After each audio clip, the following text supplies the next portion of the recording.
बोलो शंकर भगवान की जय। नमस्कार, देवभूमि चैनल में आपका स्वागत है। आज हम बात करेंगे अमावस्या की। अमावस्या कब है, भाद्रपद मास की अमावस्या कब है, या कहें कि भादों की अमावस्या कब है।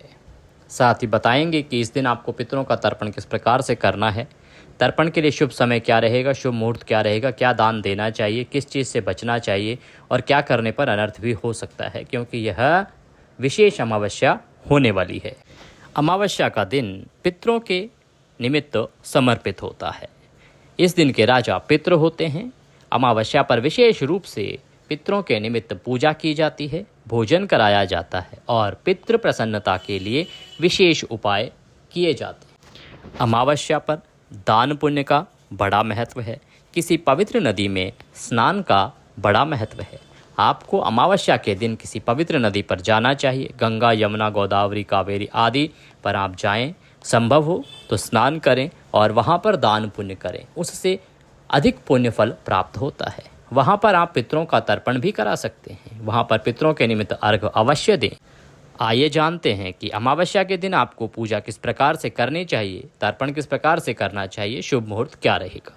उससे पहले निवेदन है आपसे कि कृपया वीडियो को लाइक अवश्य करें। कमेंट बॉक्स में जय शिव शंकर, जय पितृदेव लिखना ना भूलें, क्योंकि हमारी पूरी टीम अथक प्रयास करके आप तक सही समय पर सूचनाएं पहुंचाती है, वीडियोस बनाने में बड़ा एफर्ट्स लगाती है ताकि सही सूचना सही प्रकार से आप तक पहुंचे और सनातन का विस्तार हो। तो कृपया हमें प्रोत्साहित करने के लिए, हमारा उत्साहवर्धन करने के लिए एक बार वीडियो को लाइक अवश्य करें। कमेंट बॉक्स में जय शिव शंकर लिखना ना भूलें। अमावस्या के दिन आपको सूर्योदय से पहले अवश्य ही उठ जाना चाहिए। उठने के बाद सर्वप्रथम स्नान करें। अगर संभव हो, आपके आसपास कहीं कोई नदी है जहां पर आप स्नान कर सकते हैं, पवित्र नदी पर जा सकते हैं तो उत्तम है। आसपास कोई नदी है तो उसमें आप स्नान करेंगे, उसका अधिक फल है। अगर आप कुएं, तालाब, बावड़ी पर स्नान करते हैं तो उसका भी अधिक फल है। और अगर आप घर पर ही स्नान कर रहे हैं तो उसमें थोड़ा सा गंगा जल मिला लें, उससे स्नान करें। स्नान करने के बाद स्वच्छ वस्त्र धारण करके सूर्य को जल देंगे। सूर्य को जल देके आपका जो पूजा स्थल है उसकी साफ़ सफाई करेंगे, वहाँ पर पूजा करेंगे और किसी ब्राह्मण को भोजन के लिए निमंत्रण देंगे। अगर भोजन नहीं कराया जा सकता है तो दान के निमित्त, पितरों के तर्पण व दान के निमित्त कुछ वस्तुएं अवश्य एकत्र करेंगे। जैसे आप एक दूध का पैकेट ले लीजिए, कुछ फल ले लीजिए या बिस्किट आदि साथ में ले लीजिए। या आप सीधा भी दे सकते हैं कि कच्चा आटा आपने दे दिया, चीनी साथ में रख दी, घी रख दिया, थोड़ा कुछ सब्जी के रूप में आलू आदि रख दिए। इन सबको एकत्र करके उसमें दक्षिणा रखिए। उसके बाद यह किसी ब्राह्मण को देना है। इसका तर्पण कराएं या संकल्प कराएं। वहाँ पे किसी मंदिर जाइए या किसी ब्राह्मण के जाइए और जो योग्य ब्राह्मण हो उसके पास जाइए, वहाँ जाके इनको दान दीजिए। संकल्पित होकर दान दीजिए, अर्थात जब आप यह दे रहे हैं तो वह संकल्प अवश्य पढ़ें और संकल्पित होकर इस दान को ग्रहण करें। अगर आप कुछ भी सामान नहीं ला पा रहे हैं तो आप सीधा दक्षिणा भी दे सकते हैं, लेकिन संकल्प अवश्य करवाएं। संकल्पित होकर कि आप पितरों के निमित्त यह दान ब्राह्मण को दे रहे हैं, ताकि वह जो दान है उसका पुण्य फल आपको मिले, क्योंकि वह तभी लगेगा आपके पितरों को जब वो संकल्पित होकर दिया जाएगा। इसीलिए संकल्प अवश्य करवाएं और योग्य ब्राह्मण को ही दान दें।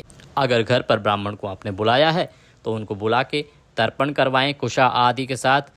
अगर किसी ब्राह्मण को नहीं भी बुलाया है तो भी आप घर पर तर्पण कर सकते हैं। जल लीजिए, जल में थोड़ा कच्चा दूध मिला लीजिए, काले तिल लीजिए और एक कुशा लीजिए अगर आपके पास संभव हो तो, और उसको यहाँ अंगूठे और उंगली के बीच से निकालिए और वहाँ से वह जल छोड़िए। ओम पितृश्य तर्पयामि, पितृश्य तर्पयामि, पितृश्य तर्पयामि, ओम तर्पयामि, ओम तर्पयामि, ओम तर्पयामि, यह मंत्र आप बोलते रहिए और उस जल को आप पीपल के पेड़ पर छोड़ के आइए। पीपल के पेड़ पर आप उसको चढ़ा के आइए। इस प्रकार से आप अपने पितरों का तर्पण करें, पितरों को नमस्कार करें। इससे पितृ प्रसन्न होते हैं। अगर आपके पास कोई ब्राह्मण आसपास नहीं है, क्योंकि आजकल टाउनशिप बहुत सारी हैं, बहुत सारी ऐसी जगह हैं जहां ब्राह्मण उपलब्ध नहीं होते हैं, तो आप हमारे दिए गए नंबर्स पर संपर्क कर सकते हैं। आप यहां पर भी दान की राशि भेज सकते हैं और हमारे यहाँ से हमारे ब्राह्मण आपको वीडियो कॉल या फ़ोन कॉल के माध्यम से संकल्प करवा के और आपका दान ग्रहण कर सकते हैं। और उस दान का भी उतना ही पुण्य है जितना कि आप वहाँ कहीं दान देंगे। तो इसीलिए अगर ब्राह्मण उपलब्ध ना हो तो आप कृपया हमारे नंबर्स पर संपर्क करें और यहाँ पर भी आप वह सेवा का लाभ ले सकते हैं और पितरों का तर्पण आदि कर सकते हैं। अब बात आती है कि जो अमावस्या है ये है कब।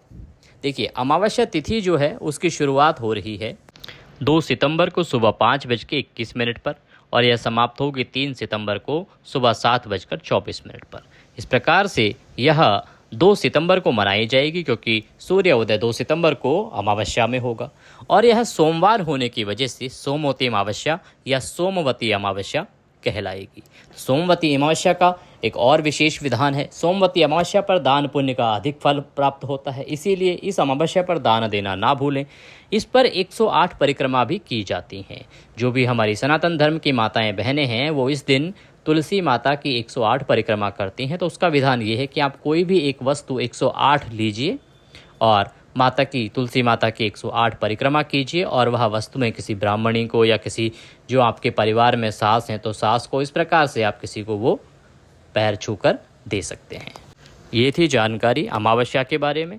वीडियो अच्छा लगे तो लाइक अवश्य करें, कमेंट बॉक्स में ओम नमः शिवाय लिखना ना भूलें। चैनल पर नए हैं तो कृपया चैनल को सब्सक्राइब कर लें क्योंकि ये ज्योतिष संस्थान का चैनल है और इस पर सभी जानकारी जो दी जाती है वो पंचांग पर आधारित होती है या ज्योतिष शास्त्र पर आधारित होती है।